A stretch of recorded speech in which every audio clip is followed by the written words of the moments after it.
जनाजा और मैयत मकाम इबरत है। जनाजे से इबरत लेकर जाना चाहिए कि जिस तरीके से आज इनको 4 लोग 10 लोग उठा कर लाए, उनको नहलाया गया, कफनाया गया, इनके बदन से पुराने कपड़े उतार लिए गए। कल हमारे साथ भी हमें भी नहलाया जाएगा, हमें भी कफनाया जाएगा, और उससे पहले हमारे बदन के कपड़े निकाल दिए जाएंगे। अगर नहीं उतरेंगे तो कैंची से काट कर उतार दिए जाएंगे। बस इतनी बात ज़हन नशी रहनी चाहिए कि हम अगर इस दुनिया में आए हैं तो हमको एक लेकर जाना है।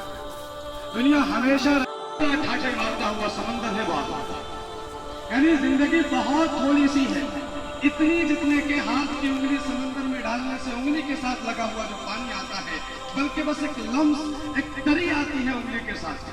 पानी का कोई कतरा आपकी उंगली के साथ नहीं आता, सिर्फ भीगती है उंगली। बस वो मिसाल है दुनिया की आखिरत के मुकाबले में। असल जिंदगी तो मरने के बाद शुरू होती है। ऐसा नहीं है कि